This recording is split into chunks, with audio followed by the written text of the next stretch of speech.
2016లో ఇండియాని వదిలి వెళ్లిన విజయ్ మాల్యా మళ్ళీ కెమెరా ముందుకు వచ్చారు. యూట్యూబర్ రాజ్ షమానీతో 4 hours 20 minutes పాడ్కాస్ట్ లో తన వర్షన్ లో తన హిస్టరీ చెప్పారు. దాంట్లో ఇంపార్టెంట్ పాయింట్స్ ఈ వీడియోలో కవర్ చేస్తాను. స్కిప్ చేయకుండా లాస్ట్ వరకు చూడండి. ఈ పాడ్కాస్ట్ లో చాలా ఇంట్రెస్టింగ్ థింగ్స్ చెప్పారు. ముందుగా విజయ్ మాల్యా ఎలా రైజ్ అయ్యాడు అనేది డిస్కస్ చేశారు. తన మార్కెటింగ్ టాలెంట్ తో ఎలా సక్సెస్ అయ్యారు అని ఎక్స్ప్లెయిన్ చేశారు. ఇండియన్ ఫైనాన్స్ మినిస్టర్ డైరెక్ట్ గా చెప్పారు 14,000 crores రికవర్ చేశామని. కానీ యాక్చువల్ గా తను 6,200 crores అప్పు చేశాయని, కట్టాల్సింది 6,200 crores అయితే 14,000 crores ఎలా చేస్తారు అని తన దగ్గర ఉన్న డేటా రికవరీ ట్రిబ్యునల్ డాక్యుమెంట్ చూపిస్తూ ఈ క్వశ్చన్ అడిగారు. ఇది గుర్తుపెట్టుకోండి, లాస్ట్ లో చెప్తాను. ఐపీఎల్ లో ముంబైని మిస్ అయితే తన బిజినెస్ ప్రోడక్ట్ ప్రమోషన్ కోసం ఆర్సీబీని తీసుకున్నా అని చెప్పారు. పాడ్కాస్ట్ లో 2016లో Indian finance minister Arun Jaitley గారితో చెప్పి లండన్ కి ఒక మీటింగ్ కోసం వెళ్ళాను అని, రిటర్న్ వచ్చాక బ్యాంక్స్ తో మీటింగ్ అరేంజ్ చేయండి, సెటిల్ చేద్దామని, అప్పటి వరకు బ్యాంక్స్ ని హోల్డ్ చేయండి అని అన్నారంట. ఈ విషయాన్ని 2018లో మాల్యా గారు మీడియా ముందు చెప్తే అప్పుడే అరుణ్ జైట్లీ గారు ఇన్కరెక్ట్ అని చెప్పారు. ఇది ఎక్కడ పాడ్కాస్ట్ లో చెప్పలేదు. కానీ మనీ లాండరింగ్ కేసులో అరెస్ట్ చేసే సిచ్యువేషన్ ఉంది కాబట్టి ఇండియా నుండి వెళ్ళిపోయాను అని చెప్పారు. నన్ను చోరని ఎందుకు అంటున్నారు, దొంగతనం ఎక్కడ జరిగింది చెప్పండి అని ప్రశ్నించారు. నేను ఇండియాని వదిలి వెళ్ళాను అంతేకాని దొంగని కాను, అవన్నీ రూమర్స్ స్ప్రెడ్ చేశారు అని చెప్పారు. ఇండియాకి వద్దామన్నా కూడా తన వల్ల కాలేదు అంట. ఎందుకంటే తన దగ్గర వ్యాలిడ్ పాస్పోర్ట్ లేదంట. అండ్ ఇండియన్ గవర్నమెంట్ తన పాస్పోర్ట్ రివోక్ చేయడం వల్ల యూకేని వదిలిపోవడం కూడా అవ్వడం లేదు అని చెప్పారు. ఒకటి చెప్పండి, మీటింగ్ అని 2 days కి వెళ్తే ఎవరైనా 7 big లగేజ్ బ్యాగ్స్ తో వెళ్తారా? 2008లో వచ్చిన ఫైనాన్షియల్ క్రైసిస్ వల్ల కంపెనీ లాస్ అయ్యిందని, ఇండియాలో తన కంపెనీలో వర్క్ చేసిన ప్రతి ఎంప్లాయీకి సారీ చెప్పారు. కర్ణాటక గవర్నమెంట్ తన అకౌంట్ ని ఫ్రీజ్ చేయడం వల్ల తన ఎంప్లాయీస్ కి శాలరీ ఇవ్వడం కుదరలేదు అని చెప్పారు. ఈ పాయింట్ గుర్తుపెట్టుకోండి, లాస్ట్ లో ఇంట్రెస్టింగ్ థింగ్స్ చెప్తాను.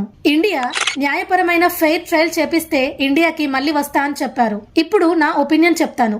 ఈ పాడ్కాస్ట్ అంతా అబ్జర్వ్ చేశాక ఎలా ఉంది అంటే, ప్రెసెంట్ విజయ్ మాల్యా లండన్ లో తన సెమీ రిటైర్మెంట్ లైఫ్ జీవిస్తున్నారు. కానీ హిస్టరీలో తన పేరు ఫ్రాడ్ గా ఉండకూడదు అని, తను గుడ్ పర్సన్ గా ప్రపంచానికి చూపించాలి అని అనుకుంటున్నాడు అనిపించింది. సో తనకి క్వశ్చన్స్ వేసేవారు కాదు, తన వర్షన్ చెప్పింది వినేవాళ్ళు కావాలి అన్నట్టు అర్థమవుతుంది. అలా సోషల్ మీడియాలో తను మంచి పర్సన్ అన్నట్టుగా, ఎలాంటి ఫ్రాడ్ చేయలేదు అన్నట్టు చెప్పాలనుకున్నారు.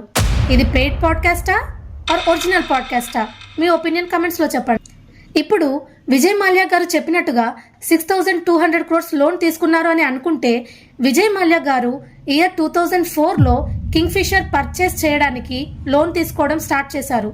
దానికోసం SBI, Punjab national bank, IDBI, bank of India, bank of Baroda, UCO banks ని అప్రోచ్ అయ్యారు.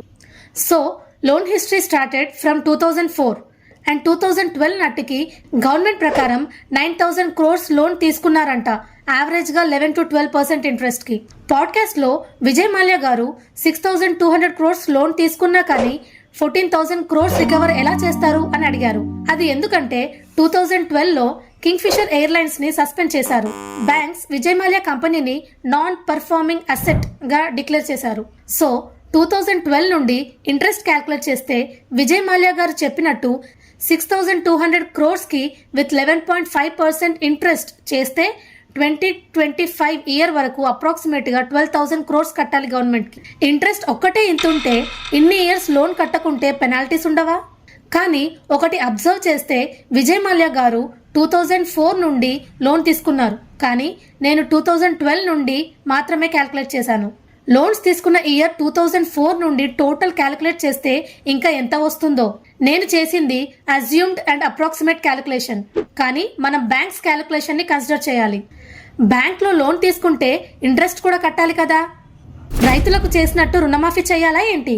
గవర్నమెంట్ లెక్కల ప్రకారం 9,000 crores తో క్యాలిక్యులేట్ చేస్తే 11.5% ఇంట్రెస్ట్ రేట్ తో చేస్తే అప్రాక్సిమేట్ గా 17,300 crores అవుతుంది.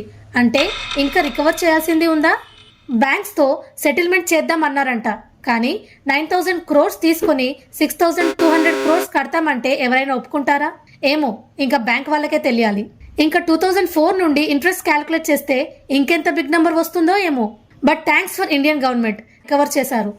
విజయ్ మాల్యా తన ఎంప్లాయీస్ కి శాలరీ ఇవ్వలేదు అని సింపుల్ గా అపాలజీ చెప్పారు పాడ్కాస్ట్ లో. అంత ఈజీగా ఎలా చెప్పారో అర్థం కావడం లేదు.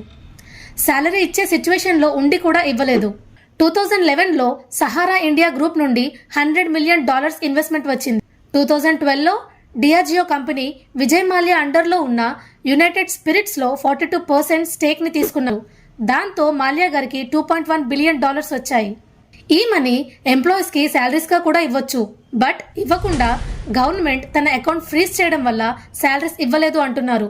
ఆ ఫ్రీజ్ చేసిన అకౌంట్లో కూడా 260 crores ఉన్నాయి. కానీ తన దగ్గర ఉన్న దానితో పోలిస్తే చిన్న అమౌంట్. శాలరీస్ ఇవ్వాలి అనుకుంటే చాలా వేస్ ఉన్నాయి.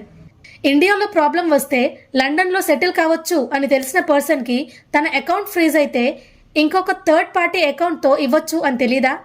అట్లీస్ట్ పార్టీస్కి ఖర్చు పెట్టే మనీ ఇవ్వచ్చు శాలరీ రూపంలో. ఫైనల్గా ఈ పాడ్కాస్ట్ మొత్తం విన్న తర్వాత డౌట్స్ వస్తున్నాయి.